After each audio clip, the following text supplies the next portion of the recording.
Welcome back to Local Decision 2020. I'm Rusty Ray, and we are joined now by candidate for Anoka County Board of Commissioners out of District 3. It is Nyle Zikmund. Nyle, thank you for being here.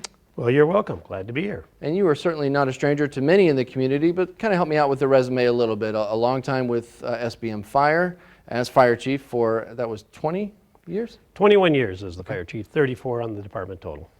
And now in the just about 3 years as administrator for Mounds View. That is correct. Yep, I'm in 3-year anniversary this month. So now, kind of taking a step up into county politics again, or this is the first time running? So I had actually retired 4 years ago to run. I had a sense of a higher duty. It was just time to move on. 21 years as a fire chief is one of the longer 10 years.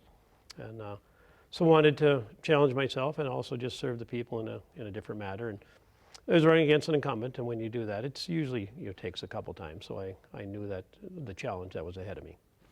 What about this year now in running? Has all that 2020 has brought with it added any kind of urgency to that, or changed the way you view why you may be the person needed for the job? There's the major issues are still there, the lack of any economic development, the frustration over 65. I'm hearing that at door after door after door that I knock on. And certainly the COVID thing has added a new dimension that nobody could have anticipated. 65 is been a part of almost every conversation we've had over the past couple of weeks with candidates sitting in that chair. The county, the state obviously is the major role here, but what can the county do? What can the county board do that they're not doing? Because there is still quite a bit going on, but what do you think the county board and specifically a commissioner from your district can do to help with 65? Well, I think it all actually begins and ends with the county. It's a state road, but the county crosses that road in I think 9 different places, and I've had extensive conversations with transportation lobbyists, with transportation professionals, with the former county engineer. And until the county takes the lead and demonstrates some leadership, there's no reason for the state to come in, because you own those crosses at Bunker Lake, at 109th, at Viking Boulevard. All of those are county roads, and they're major arterials, and that just makes sense. They cross with those state roads. And so the state is looking for that partnership to come forward and say, all right, you own those crosses, you own those approaches, and until you take the lead on that, it's not going to happen. The proof of that is nothing's happened. And now we're doing more studies. There's another Zoom meeting input and published in yesterday's Star Tribune, right in there. There's no plans to do any of this, because at the end of the day, you need money. Okay, well, the state's basically waiting for the county to pony up or say, well, where's your funding for that? So that's one of my major campaign is we need some stronger leadership. I've had some success down at the Minnesota Capitol, both on policy and funding. Actually, Governor Plenty signed a funding bill that we'd worked on for 5 years. It was the only funding bill that he'd signed, but we found a solution that brought in the Insurance Federation, the public and private. It was a win-win-win. And so I want to bring that experience and that success specifically to Highway 65. Well, and you got the county board also and the state also looking at Highway 10 and the voices on that side of the county saying this is a major problem, and we've got, and there are plans now moving forward to make some major improvements that are going to be some headaches over a couple of years. But should there be some sort of remedy come down for Highway 65? Is it more than just headaches and frustration for people who live and work or even maybe travel into and out of Blaine? Is it more about possible development or other things that can then springboard or be a springboard from that decision? Yeah, I think more than anything, it's been the singular roadblock to any economic development. The last major employer to move into Anoka County and happened to be Blaine was Infinite Campus, 2008, over a decade. And when you look at data from the census, 70% of our residents leave the county if defined by more than 20 miles that they're driving. 70%. And you see all of these housing developments and rooftops, and you're wondering, where are all those people? They're leaving. They're leaving this county. Yet we have land. We're in proximity to a major central area, metropolitan area. We have an airport. You have all of these. We have a PGA golf course. You don't see that in any other county. Why are they leaving? Nobody wants to come here, because when you come here, you come to a parking lot. And the county just released their 2040 transportation plan last November. The current board adopted that. Right in there. There's no money for expansion. The goal is preservation and maintenance, and they're estimating congestion to double from 23, 26% to almost 50%. I think that's a clear signal to any major business. Why would we come to Anoka County if all we're going to do is spend time in traffic? It is the singular, definitive issue that we need to address. We have spent some time reporting with the county's Regional Economic Development Office and efforts there, both certainly before COVID, but even during COVID, to still get the word out and still take care of the businesses that have struggled through this. And then those who want to establish themselves, they're looking at like the Minnesota Tech Corridor up on the Washington County side of things and up under those undeveloped lands so far along 35E. There are some projects that have happened in Blaine. Crown Ironworks a couple of years ago relocated and expanded there. There are maybe some other places up 65 a little bit toward the north that could probably develop like that. So there are efforts there, but you're simply saying there needs to be more done and there needs to be more to show for these efforts. Well, again, I think it comes down to that transportation. You're finally seeing, after 20 years of advocacy, the min-pass lane occurring on 35, but 35 takes you east and 169 takes you west. 65 is servicing all of Anoka County in the central, and then Malacca and Isanti County to the north of us. It's really all the way up to the Iron Range. That is your corridor to get there. And it's like we've got a Hoover Dam here in Blaine. Another thing that you mentioned when you sent in some materials for us for northmetrotv.com, folks can go there and read submitted materials there, I believe was the need for public input at the county board level.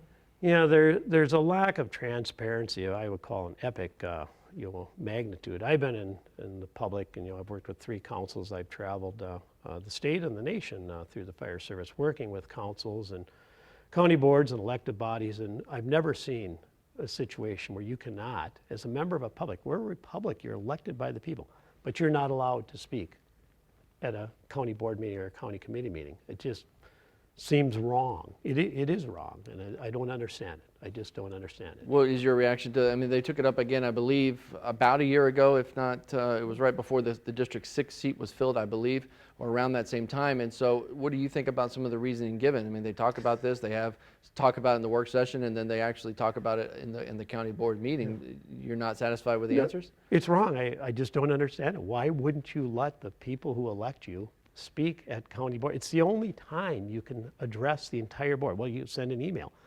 Well, you're not talking to the board. You're sending a one-way correspondence. I don't understand. It's like, all it is a little more time. You can put parameters on, 3 minutes and limit it to that.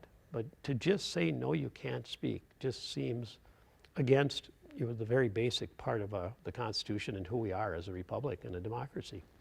The most visible way that the county board has been able to take action with COVID is to help distribute some $43 million in CARES Act relief funding that municipalities received, and the county received a fair chunk, and is spending a lot of that money on kind of infrastructure needs to kind of help business continue or find new ways to do business, whether it's at the county government center or at outlying facilities, libraries, license centers, and things like that. What do you think about the county's response and the way the county board and county government have acted after COVID put such a challenge on everybody? And COVID's it's one of the preeminent issues at the door again. And it's causing tremendous worry for those with elderly, for those with pre-existing conditions. My wife is autoimmune, so I'm very sensitive to the issue myself. And working at the local level, as a city, cities and counties, receive this money, and you had that limited ability to do something. And I would actually say the county's done a pretty good job with their CARES money on trying to help those businesses that really need it. And it's one small piece of the puzzle, and so I applaud their efforts on putting those grants and especially reaching out to the nonprofits. I think there has to be a continuation of looking at that, as we've worked with our businesses in Mounds View and what the council is doing with their CARES money. There's some real challenges in how you do that, how you get it to the nonprofits, because you can't replace revenue, and yet your nonprofits are one of your strongest sectors in providing the need to those most needy. And I know they're still working through some of that. And so I guess I'd kind of leave it at that. In your experience as a fire chief for so many years in a department that spans those 3 communities, seeing those three communities kind of work together and your department's challenge to meet those needs and to keep that communication going, does that experience help you? Should you be able to take this role, do you believe, in terms of different agencies, different municipalities working together to achieve goals? Absolutely, and that's one of the, I wouldn't say it's one of my three keys to the campaign, but there needs to be much greater communication with the local units of government. I've shared and put on my webpage that there's virtually no communication with the current administration, current commissioner, with the leaders and the administrators at those cities. I'd be in constant communication with them on any number of issues. We've got regular issues with the watershed, and again, I think the communication there just is lacking and needs to improve. The watershed has increased their levy 17% in the last 2 years and used $1 million of reserves to get it down to that.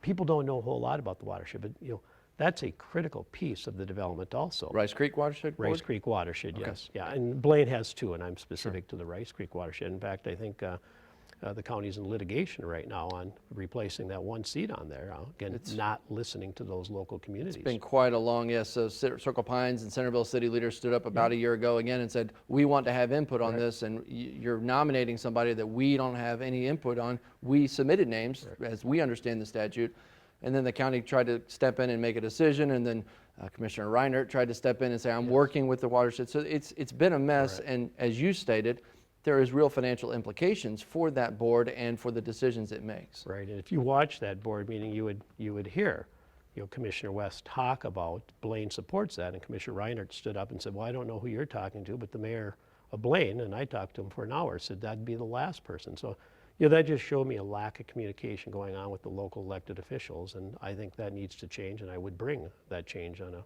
significant level. Speaking of communication, what's it been like trying to reach voters in this pandemic and in this age of masks and restrictions? Have you tried some things to try to get out the word and try to have conversations? Yeah, and I mentioned earlier with my wife, and then my favorite mother-in-law was visiting too. She's 86, and we're very sensitive to her. She came to visit after a lockdown at her facility, and we couldn't bring her back until we had 2 weeks of isolation with just us. So, but I started door knocking late in June, and very respectful. I'd put my literature up on the door, and I'd stand back 10, 12 feet. And I was surprised by the reaction. People were very open to coming to the door.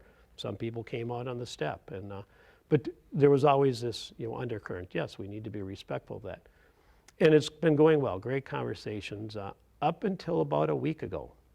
Now the conversations have just become really brief. Still. Poignant, really brief, but much more things. So I'm going to read it. I've also moved out of the areas, some of the older areas, the senior areas. I've knocked from Osborne all the way up to Main Street on the east side of the district, and I'm at the Interstate 10, coming north on there. And so I'm getting into some of the working families and kids. So you've got all those pressures of, when do you knock? Well, there's no good time to knock. You're always interrupting something. But I can tell, the COVID thing is it's weighing on people's minds as we're all seeing the cases rise and the hot spots, bringing more infections. But continuing to try to get the word out here, even as voting has begun. Yeah, and I did a mailing. I'll do another mailing. Very strong digital. I've got a number of us, why I'm supporting Nyle on my webpage, a number of people that we shot video on, and just rolling those through the social media. So a social media, a mail. I'm not really big on signs. I think my signs are adequate out there, but I've come to the conclusion most people aren't voting based on just the sign. I get a lot of people telling me I'm going to the web page. I encourage them to go to my web page. So I think I've got as good a rounded campaign as I can with the money I'm able to raise. Okay. Nyle, that's the time we have this morning. I appreciate it. All right, well, I thank you.